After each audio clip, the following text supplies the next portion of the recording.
right, let's do this thing.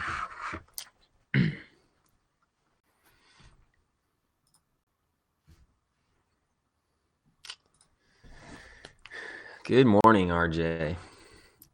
Did you say hi to me first, though, or Miss Jury? That's the real question.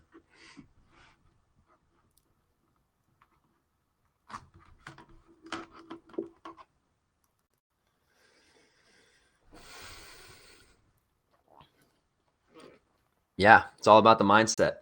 You know, maybe working from home, but still a professional dress gets me in the correct state of mind to effectively teach calculus. It's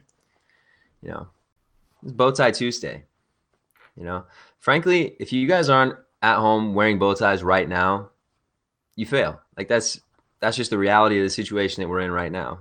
Okay, I'm gonna go in. I'm gonna invalidate your PFAs. All right, I'm dropping your performance task scores even more. And so yeah, you guys better have bow ties on right now. That's all I'm saying.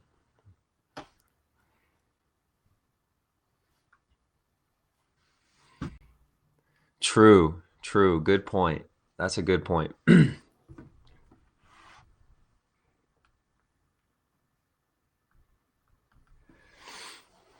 Okay. So let me start off my sentence better. Not if. Since you guys are such amazing and diligent and hardworking students, I know that since I sent out the notes this morning, you already took the time to go through and attempt the warm-up ahead of time. That way, when I start doing the warm-up, you can check it and cross-reference it with what you've already done. So that's awesome. Great job, you guys. Super proud of you for doing that. Nice. Loving it. Okay. See, I knew it. I knew it was true. All right. Great students. Okay. So let's kick it off. The position of a particle is represented by this equation. Find the distance the particle travels, and it gives us the range of theta that we want to use here. Okay.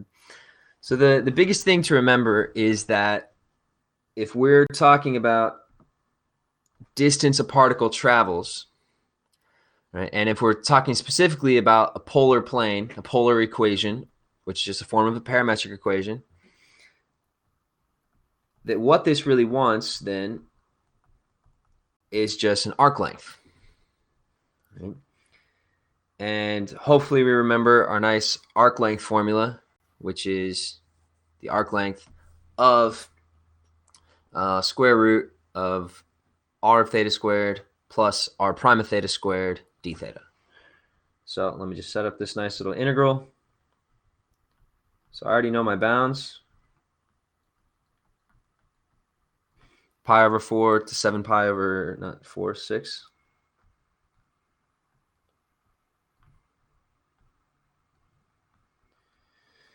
Big square root sign. So r of theta, 3 minus 3 sine of 5 theta squared plus r prime of theta. So that would be negative 15 cosine squared, not squared, sorry, cosine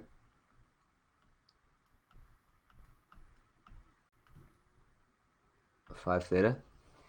Okay, hopefully didn't forget about chain rule on that 5 theta.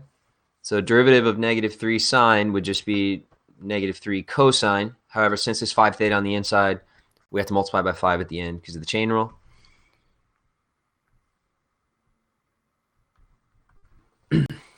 My wonderful d theta. Then it's just a matter of running the calculation. So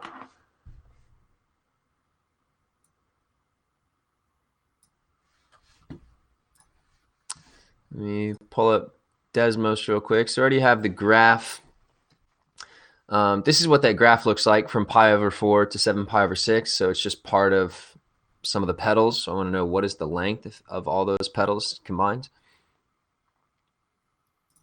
So again, I'll just do my integral on here. So int to make the integral symbol, pi over 4, 7 pi over 6. Okay, square root, so SQRT. And 3 minus 3 sine 5 theta squared plus negative 15 cosine 5 theta also squared.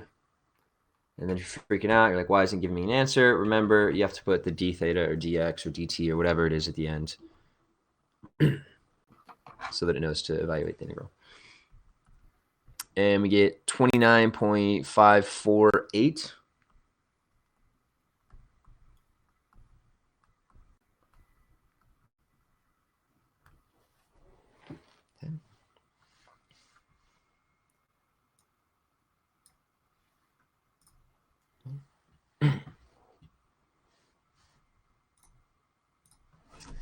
So that should be it for number one. Hopefully, if you do that, you got the same thing or similar thing.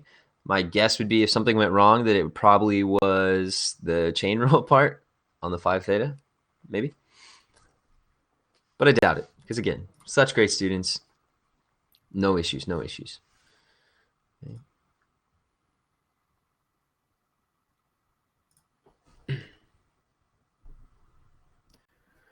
When do I normally send out the notes? Typically, well, today, this is my first class that I do today. I think today I sent it out around like 7:30 or 8. You could probably expect it around that time, assuming I don't oversleep. On A days, I do a class before this, so I try to. They'll probably be sent out earlier on A days, probably closer to like 7-ish, but probably definitely should be in at least like an hour before class starts. I would say almost definitely.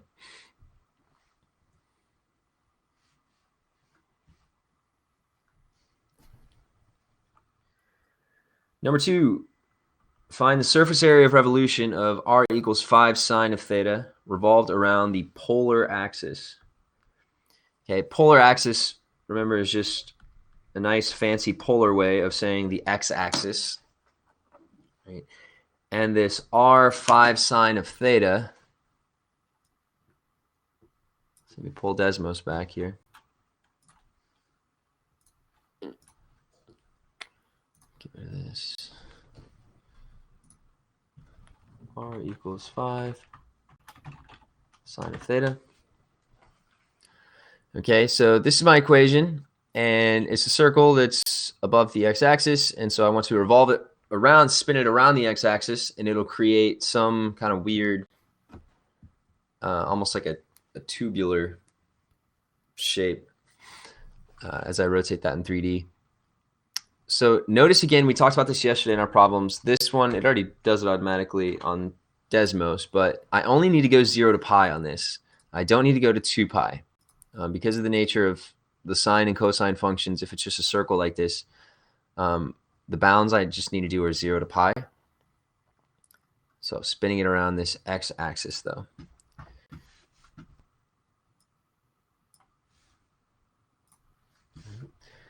So when I think about that, remember my surface area formula, surface area of revolution formula, is donut. Yeah, sort of. Yeah, like a donut, but it won't have a hole in the middle of it. Right? It'd be like if you kind of smush the donut so that all the parts were touching on the inside as well.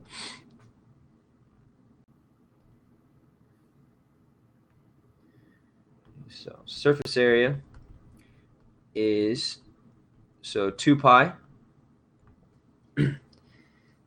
And then we integrate from 0 to pi. Right. We're revolving around the x-axis, so the radius, so we need r, 5 sine of theta. But remember, since we're kind of transferring this to polar coordinates, whatever we put here first in this first part of the integral is the y value, because the radius of the circle at any given point that we're rotating around will be the height, the y value. So y values we know are r sine of theta. So here's r, 5 sine theta, and then so times another sine of theta. And then times the arc length. So that same arc length formula that we just did up there, it says it up here. So 5 sine of theta squared. That's sort of like a 2. Nope. Nope. Okay. Plus r prime of theta, or sorry, r prime of theta squared. So 5 cosine theta squared d theta. I think it was Reese who mentioned yesterday that we could also do this by symmetry. If we wanted to, we could just go 0 to pi over 2 and then multiply by 2 in front. So that's also another possibility. If we want, we can go ahead and do some simplification here.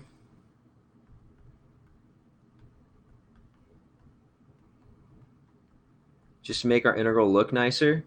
And again, maybe on a multiple choice question or something, we don't actually see that answer. So sine times sine is sine squared. I'm going to do what I did yesterday but kind of fast forward the steps of, for each of those terms inside the square root, I know I'll get a 5 squared and a 5 squared. So I'm going to go ahead and factor that out, which would be 25, but the square root of 25 is 5. So the 5 times 5, I would move it up here, 25. Sine squared plus cosine squared then would be just left on the inside, which is 1. Square root of 1 is 1. Okay.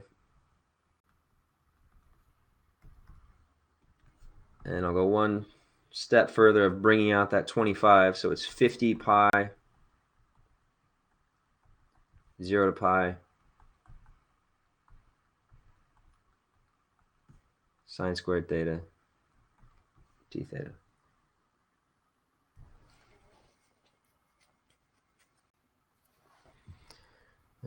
Again, I kind of fast forwarded some simplification steps of that square root part, but if you remember, we did that same thing yesterday.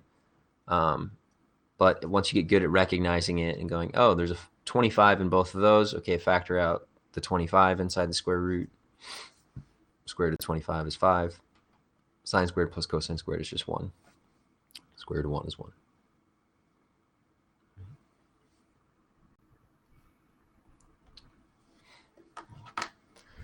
So to actually calculate this integral, so let me do it off to the side here. 50 pi integral 0 to pi sine squared theta d theta. So we would get about 246.740.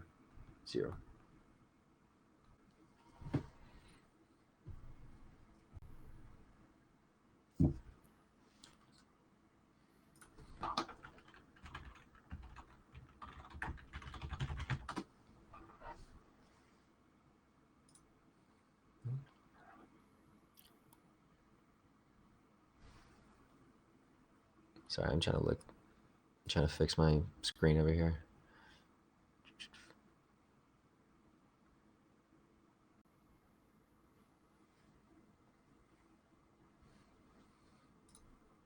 Okay.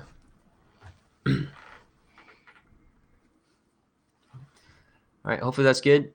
I guess another way, if we wanted to keep doing this by hand, we could.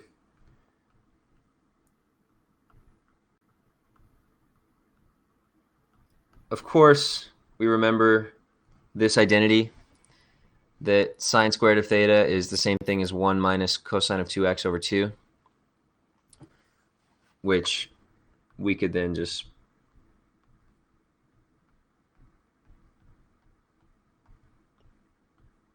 split up and then do the integral of each of those individually from 0 to pi. So we could definitely do this by hand just take a few more lines.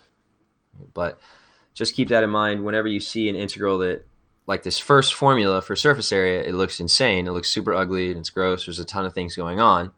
But after some various steps of simplification, it doesn't turn into something that terrible.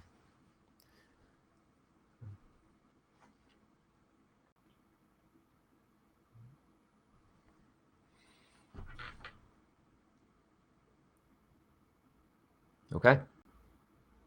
All right. But that's awesome that you guys all got that 100% correct when you did it before class. So loving it.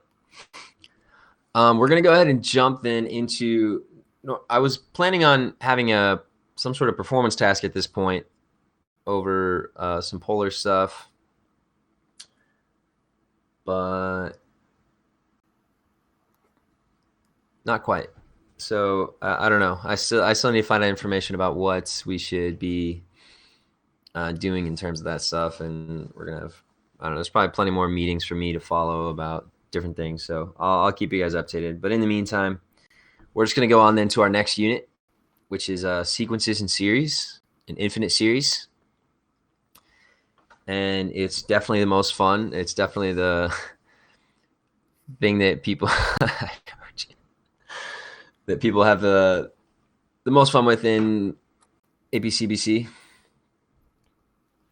He said good morning to me first, though, so oops.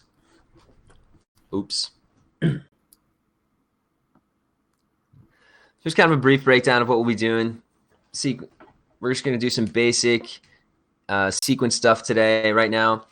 Things that we did talk about last year in analysis very quickly as well, but we're going to go much more in depth.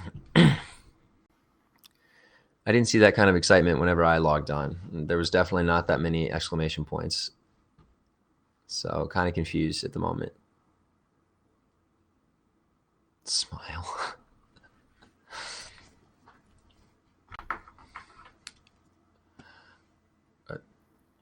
So first definition, a sequence is a discrete function whose domain is a subset of the whole numbers. Great. Often the domain is the natural numbers. So I'm sure you all remember positive integers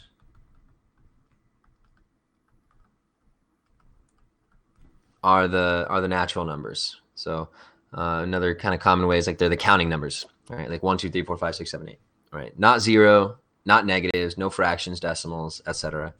Just the positive integers.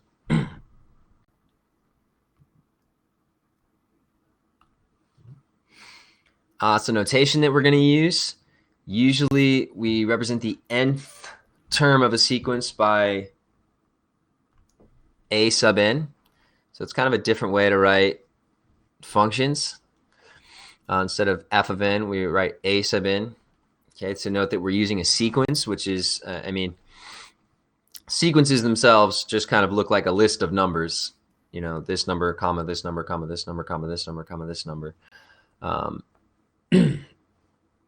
So we use this a sub n to represent this.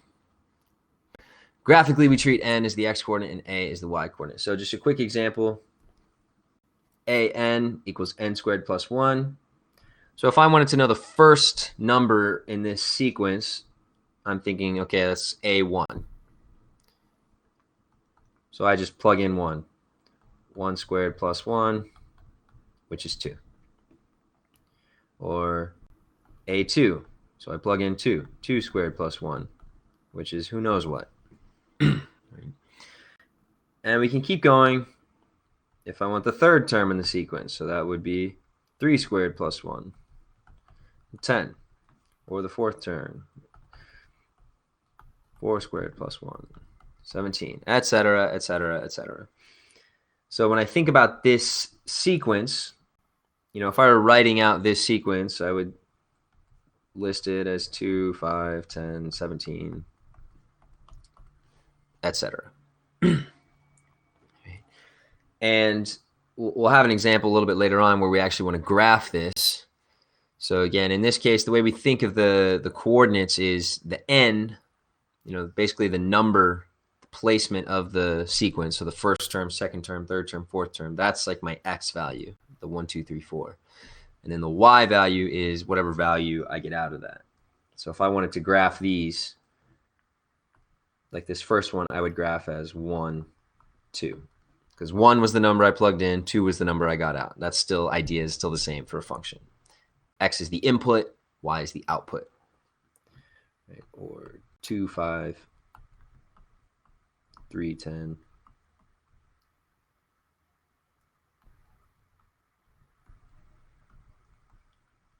4, 17, etc. Okay, if I were to put that on a graph.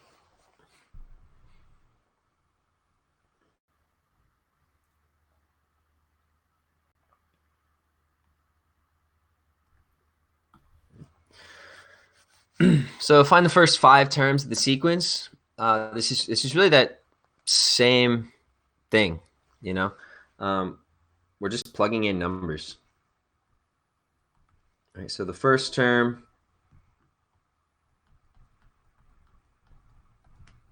2 plus negative 1 to the first power, so that's 1. The second term, 2 plus negative 1 to the second power, 3. The third term, 2 plus negative 1 to the third power, 1 again. Right. Hopefully, we can see that there would just be a pattern emerging.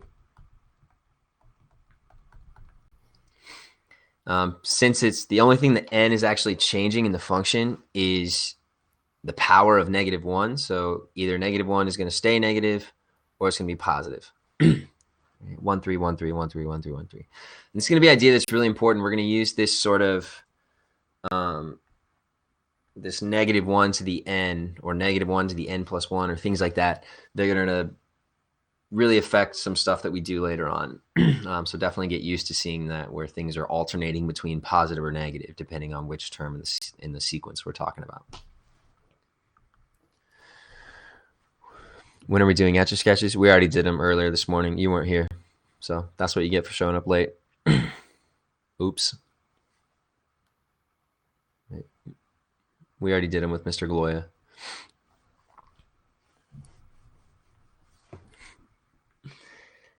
Over here, A sub n, same process. So I plug in 1.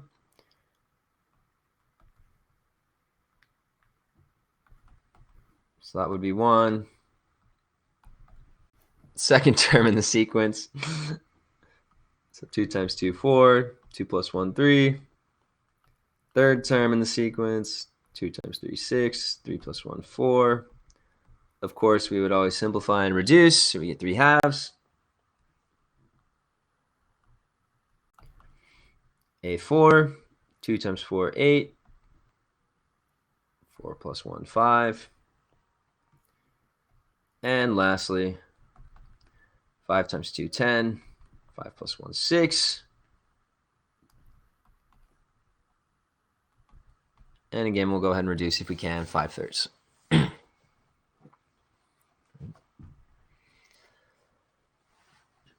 And so this sequence would start off by looking like 1, 4/3, 3 halves, 8/5, 5/3, dot, dot, dot, etc. Because the sequence goes on forever. For all the natural numbers, I would just keep plugging in and see what I get.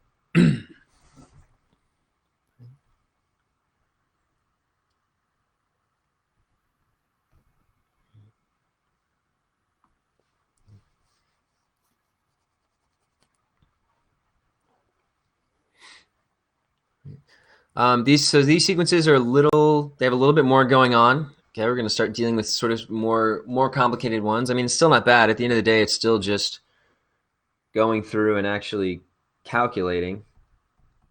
So for example, A1, 1 squared is 1. 2 to the first power is 2. 2 plus 1, 3.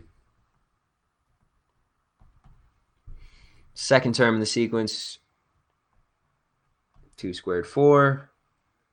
2 to the second power, also 4. 4 plus 1, 5. okay, et cetera, et cetera. I'm not going to do the full 5 for these, but just to give you an idea of how this works, right? It's not quite wild at all. If you want to know the first term, then plug in 1. If you want to know the third term, then plug in 3. If you want to know what the 4 millionth term is, then plug in 4 million. All right, and it'll give you that value.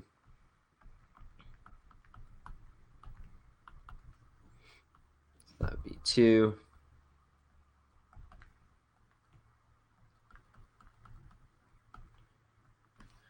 1 plus 1/2 squared. RJ, can you do that fraction for me? Give me the answer, please. Thank you.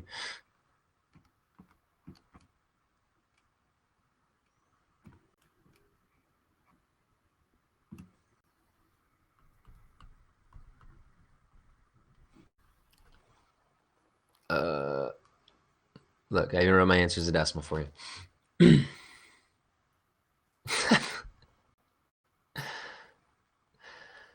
When does this get complicated? Very soon.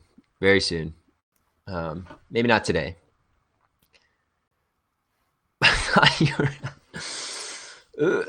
Yikes. Just live your life in decimals. I mean, when RJ looks at the computer screen, he doesn't even see me right now. He just sees a series of decimals that, when combined, create my image. It's wild. It's like looking at the Matrix.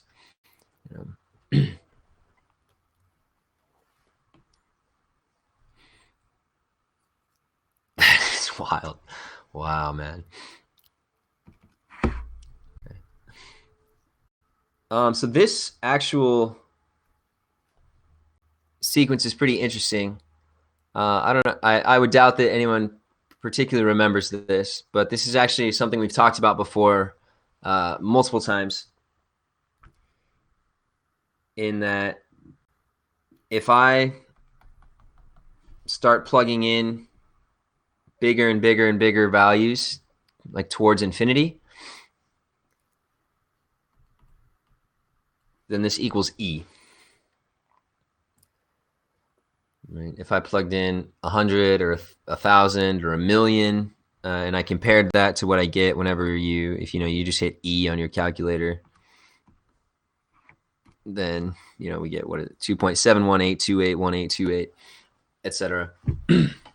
So if we just type in bigger and bigger numbers forever, we would actually get E. So kind of cool. An infinite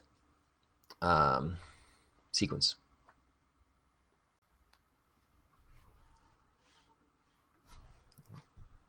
Okay, so let's crank it up a notch, because you're right, those sequences not very exciting. So let's talk about instead a recursive sequence. All right, a sequence that is defined in terms of preceding terms of the sequence. Okay, so that means if I want to know the next term, then I have to figure out the terms before it. These sequences are nice because it's just an equation. Like I said before, if I want to know what the 435th term of this sequence would be, well, then great. I could just plug in 435 squared over 2 to the 435 plus 1. And it's some stupidly huge number that I don't know what it is. I don't care. Well, it's a fraction, actually, but the denominator will be quite large. But it would still give me the answer. I know what the 435th term would be. Now, the problem for recursive sequence is that's not the case. I don't just have a formula that's like, oh, here, figure out this one. It builds on itself. So, for example, find the next 5 terms of the sequence. So whenever we're talking about a recursive sequence, we should always be given some sort of starting point, almost like an initial value. And in this case, that would be, we know that the first term of the sequence is 3. Okay. And then so I have this equation for a k plus 1. All right, so k plus 1, what this represents is it just means the next term. All right, so not the k that we already know, in this case 1, but I want to know, okay, what if I go 1 forward, plus 1? Well, then we have this formula. So if I want to know A2, so in order to think about it in terms of the k plus 1, so 1 plus 1, right? 1 plus 1 is 2. Stick with me, guys, all right? Stick with me.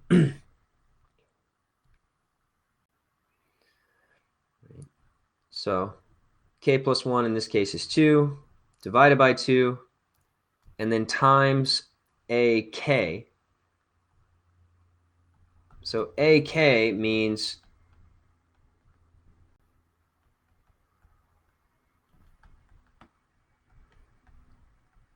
the term that came before.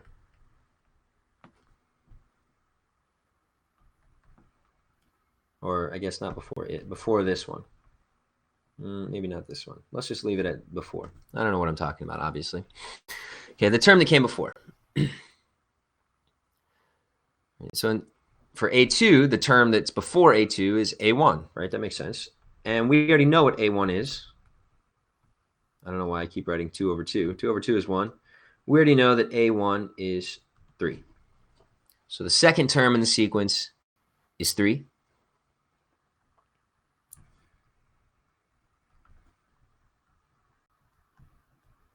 So now if I want to know the third term in the sequence, right? So this is now,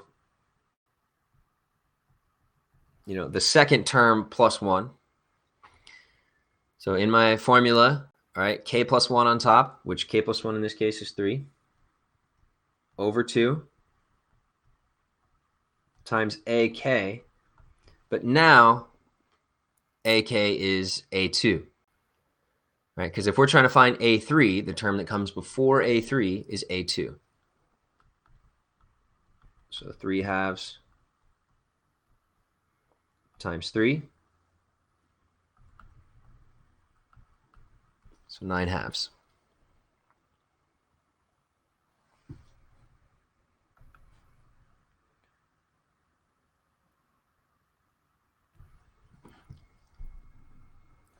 So let's keep going.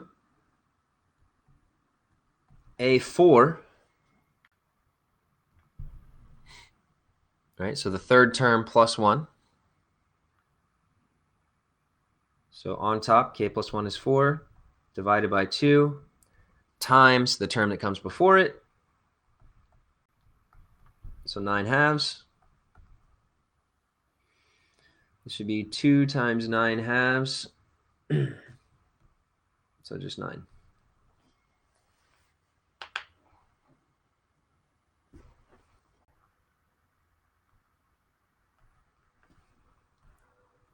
A5, k plus 1 is 5, divided by 2, times the term that comes before, which is 9. 5 halves times 9, 45 halves.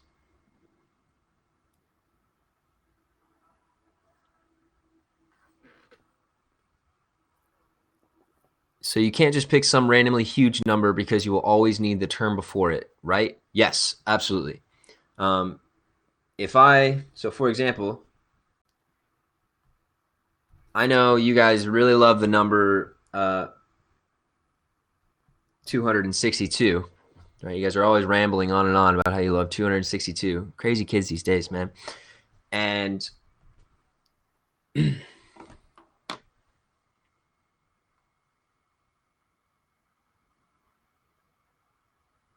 oh, did I lose you guys for a second? Are you still there?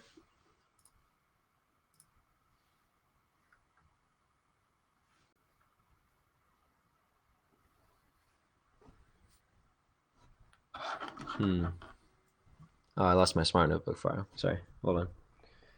Give me a second.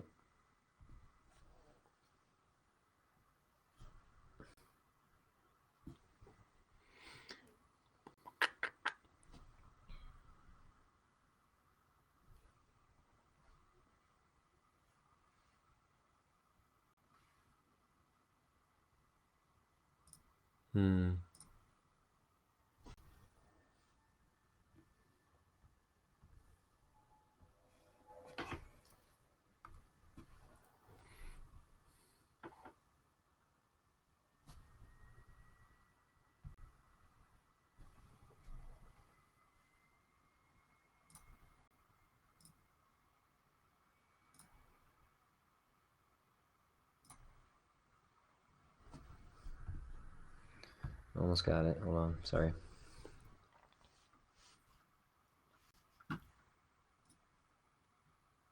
Okay. I think should be good. Can you see the smart notebook again and hear me and everything?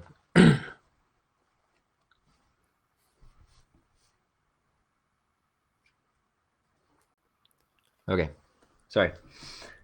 So, yeah, back to what RJ was asking. If I want the 262nd term, well, okay, so k plus 1 is 262 divided by 2, but AK is a 261. And I don't know what the 261st term is.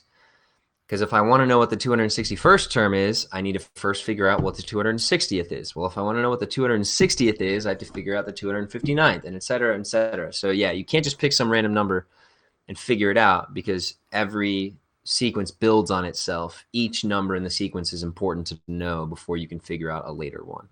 So yeah, good question.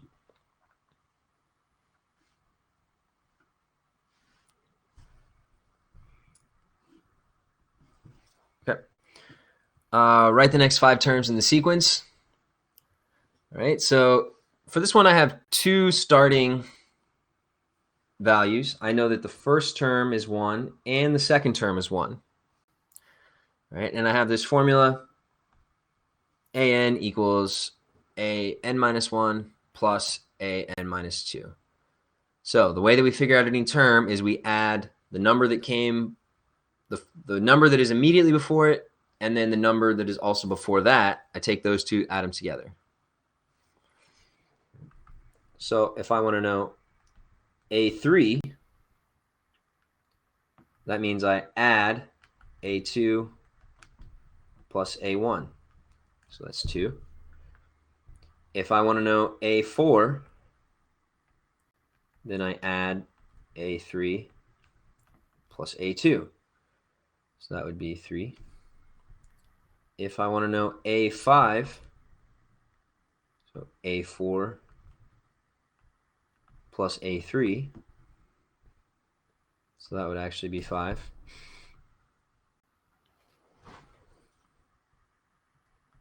A6 would be A5 plus A4, so 8. And A7 is A6 plus A5, 13. So this sequence ends up looking like 1, 1, 2, 3, 5, 8, 13, etc. Do you know the name of this sequence? Pretty famous sequence. Yes, absolutely, Reese. The Fibonacci sequence. Okay. Very, very famous. So it just comes from, I mean, you could easily think about that in your head of 1, 1, add those together, you get 2. 2 plus 1, 3. 3 plus 2, 5. 5 plus 3, 8. 8. You know, forever. I actually had a teacher that I taught with in Taiwan that she would just, like if she was bored or something, she would try to count like as high as she could in the Fibonacci sequence. Like, you know, go 5, 8, 13, 21, yeah, et cetera, et cetera. And she'd like get up into the hundreds and actually do pretty well. It was interesting. So that's the kind of people that I know. I don't know about you guys. Golden ratio. Yes. So if you were to take each number and divide it by the one that comes before it, so 5 divided by 3, 8 divided by 5, 13 divided by 8, you'd be getting closer and closer to the golden ratio, which is like 1 point, what is it, like 5 or something like that ish, you know. Maybe 2 point something. I don't know. I don't remember. But yeah. Golden ratio. I don't know that we'll talk a ton about the golden ratio. Maybe a little bit later on. Cool. Right, so recursive sequence is just a tiny bit different in that it builds upon itself. You have to use the previous numbers to figure out one of the next numbers.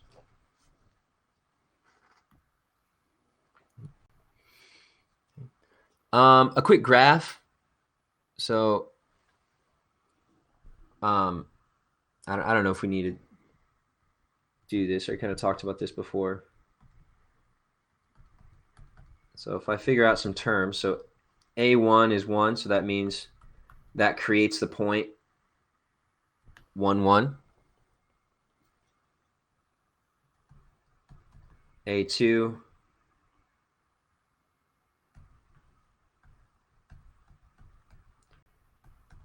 2 minus 1 half. Quick, RJ. 2 minus 1 half.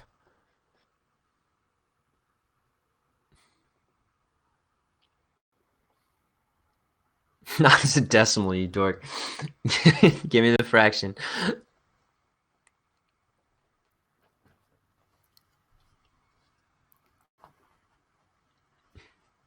Processing.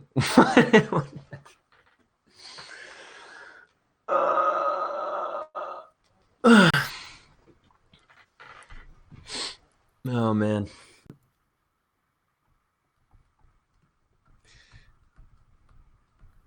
Okay, so that'd be the point 2, 3 halves.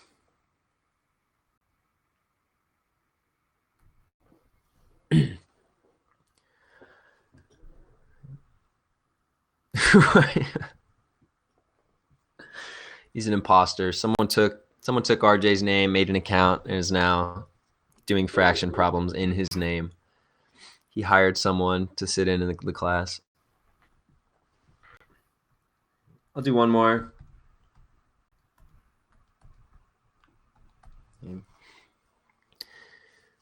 Good Wi-Fi too. Yeah, that's the craziest part. That should have been our first insight into, wait a minute, is this really RJ? Because you're responding faster here than you actually do in class. So kind of confused about that, but whatever, you know.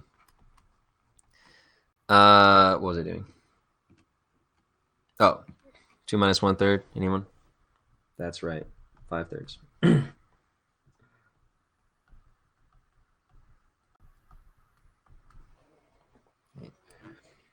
So 3, 1,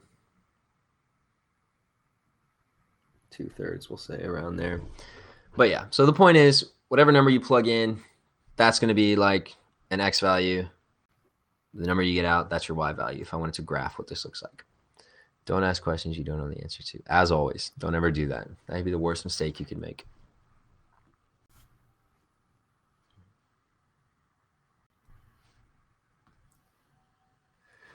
All right, factorial. Again, something that we're hopefully pretty familiar with, but maybe don't perfectly remember. Factorial just means it's the exclamation symbol if you need to plug in a number, then you multiply it by all the numbers that come below it, right, until you get down to 1. Excited math. That's right. You have to yell when you see this. You can't just say, oh, n factorial. It's be like n factorial. So it's pretty exciting for everybody. I know I'm excited.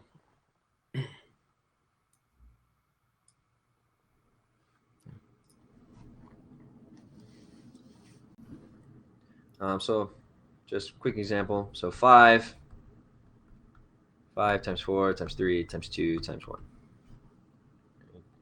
Or 7 factorial. 7 times 6 times 5 times 4 times 3 times 2 times 1. That's right, RJ. Thank you.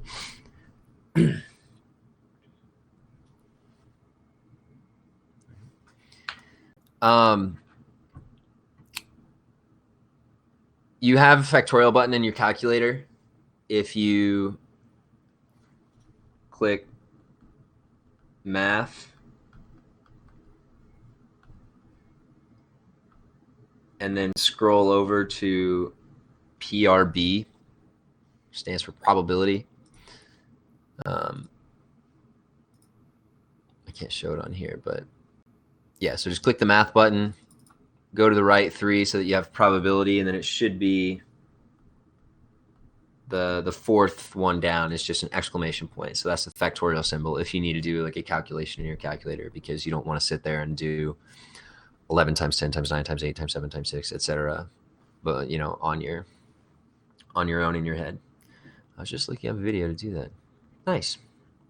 So yeah, I beat it. This is the video that you were looking up to do that. I'm from the future.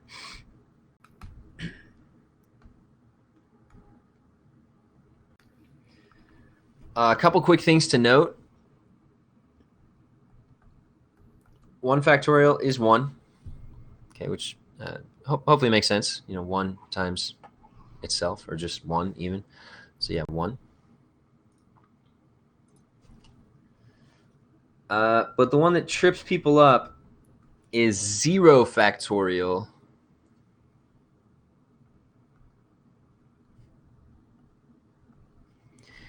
Is also 1.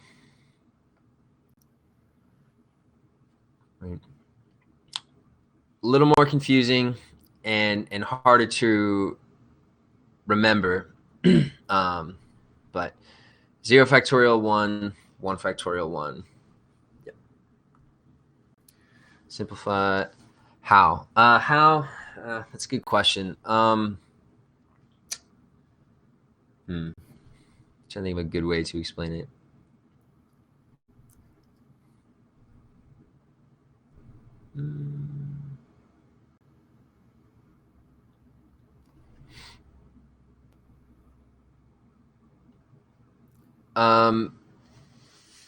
Let me. I could say something right now, but I think I'd blow it.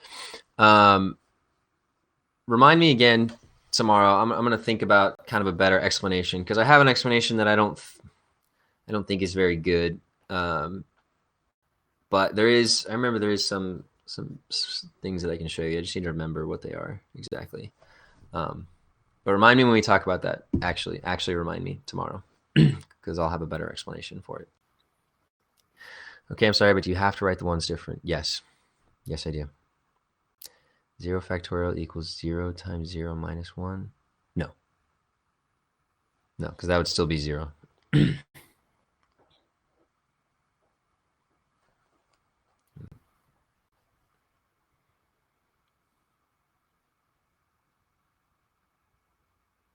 Question marks.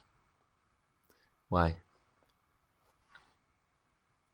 Because multiplying by 0 gets 0?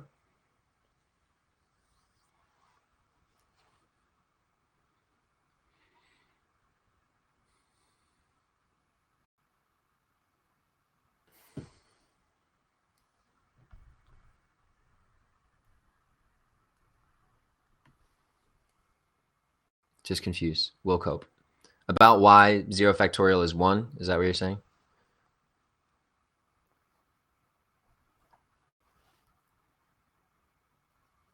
Yeah. Okay. Yeah. Again, absolutely remind me that I have a better explanation for it tomorrow. Okay. Or maybe at the end here, I'll try to think it through more. Ptolemy. That's right. Okay. Spam the emote. Ptolemy.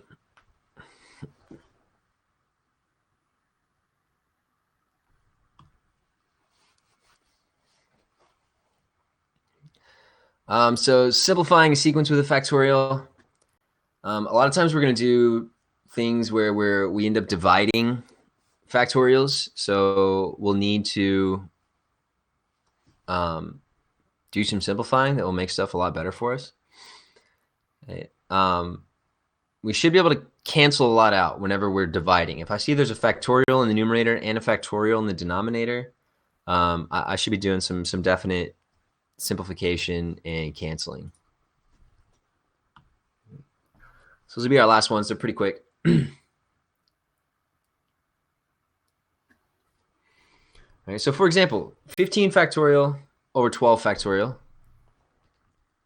Now, we know 15 factorial is 15 times 14 times 13 times 12 times 11 times 10 times 9 times 8, etc.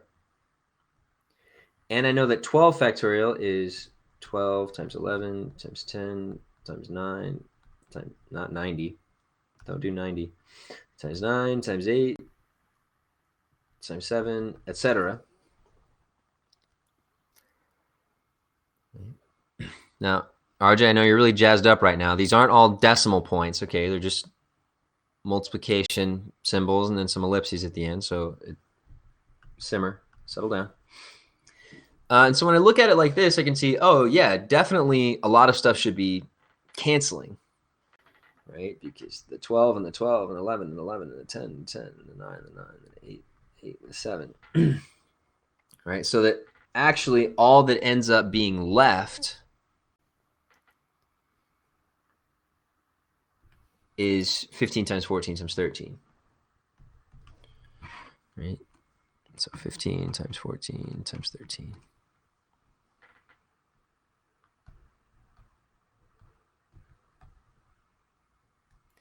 $2,730.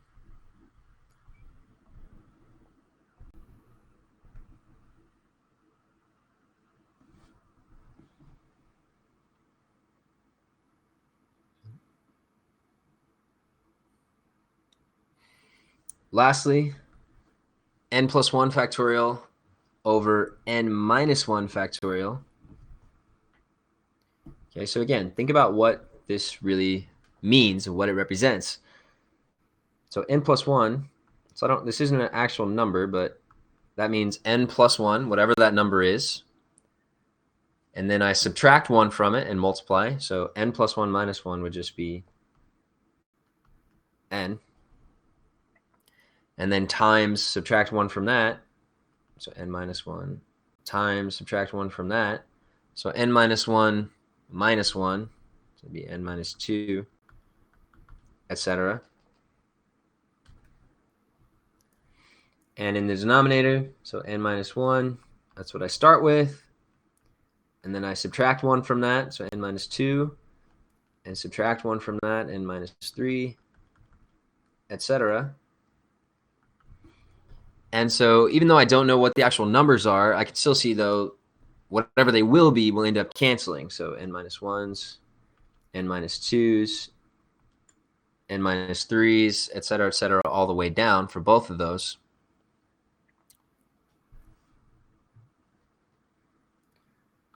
So that the only thing that actually ends up being left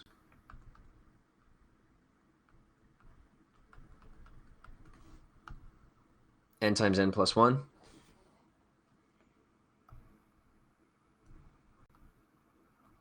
Maybe n squared plus n if you feel the intense desire to distribute.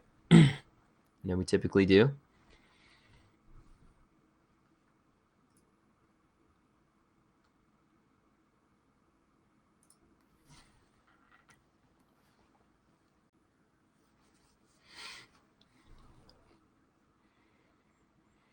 How's that? How's the simplifying?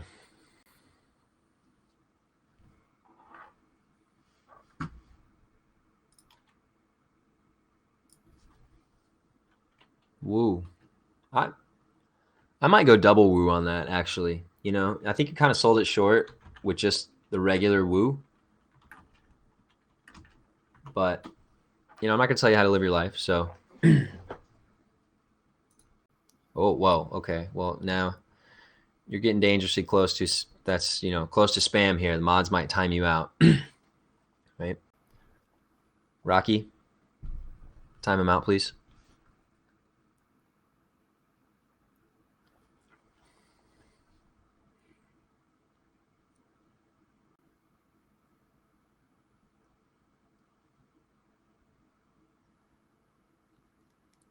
Neato. Okay. Again, it's a little too intense. Definitely neat. I'm all on board with being neat. 100%.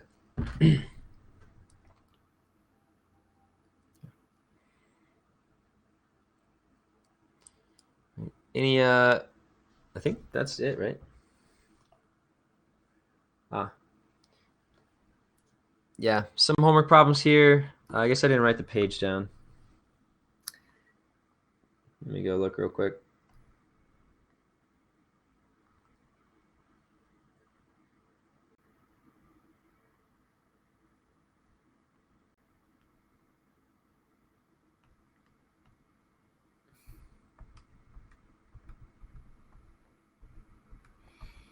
Where'd it go? I had it.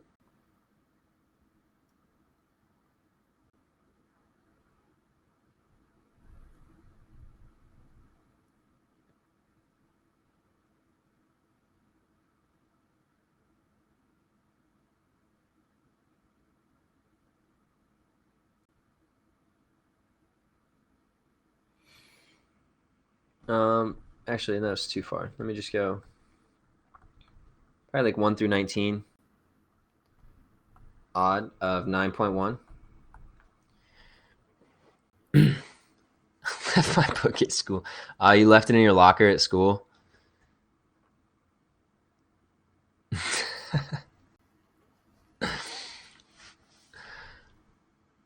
Classic, man. I hate when that happens.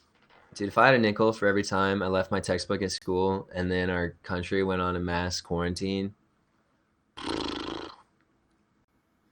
tough. My computer. So yeah, I mean, again, homework assignments, it's just practice if you want to do. I'm definitely not checking it or having you collect it or anything. I'll tell you specifically if there's maybe every now and then I'll have like a problem that I want you to do and like take a picture of and send me, or or I'll have you do AP multiple choice questions on the AP website or something like that. But for these general homework problems, it's just practice for yourself and something to do. If you want to do more than the homework suggests because you're that bored, then great, go for it too. You might hit that point eventually. Who knows? All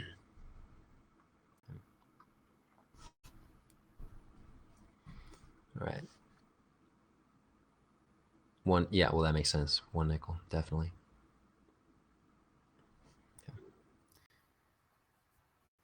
Right.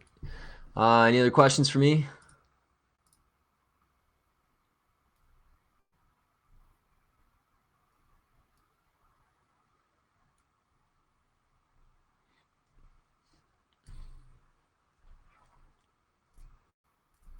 I'm doing great. Loving life, you know? Still get to wear my bow ties, still get to talk about math. So what's there to not love? Get to talk to my favorite students next block when I have them. Do you like streaming? Yes, it's pretty good so far, at least. There's been no huge issues. Did you make the class schedule thing? No, I did not. No, someone in this class made the schedule. I don't know if I don't know if they want me to reveal them. But you also might be able to take a wild guess as to who you think made it. But someone in the class made my schedule thing and the banner and everything. Other than that,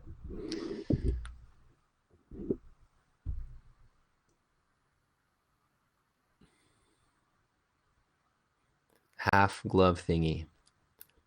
Well, it's not really a question, so it's just more of a statement.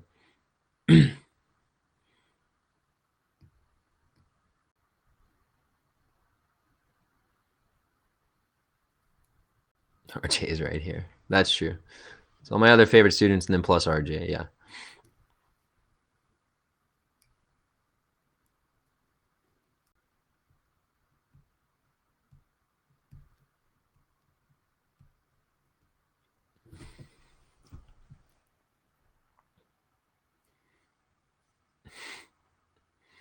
Thank you, RJ. You too. I'll hopefully see you tomorrow.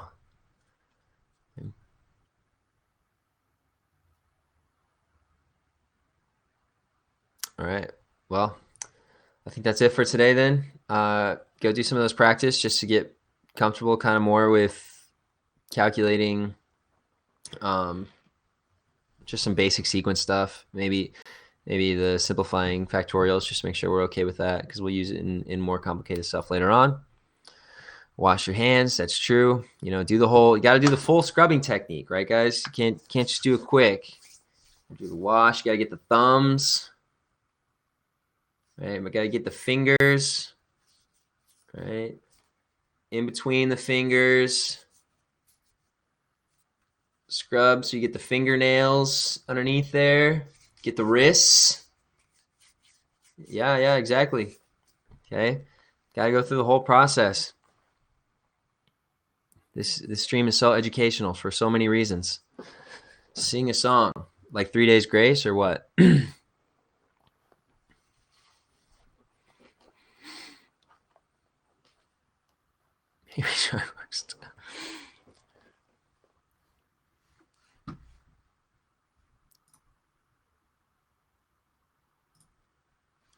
Reese, wow. Wow. Okay. All right. Hawkers are basic. So true. If you work on stuff, hit me up in the office hours part to ask some questions if you need. And I'll usually during the office hours stream, I'll typically just sit with this screen up where it's like has the class schedule, but I'll still be live and just because I don't want to just sit here staring at the camera in silence for 45 minutes if no one's asking me questions. But I'll still be looking at the chat, so just let me know if you have a question, then I'll hop over into the camera mode and bring up Smart Notebook and we can talk about whatever. Why not? I don't know. I'm just weird like that, I guess. All right, but I hope you guys are doing well. I hope you're having a great time doing your online stuff and then it's working okay and there's not too many hiccups. And I really appreciate you guys being here and asking questions and watching the stream. That's awesome. And I'll see you again tomorrow. All right, I'm going to close out of here. So, peace.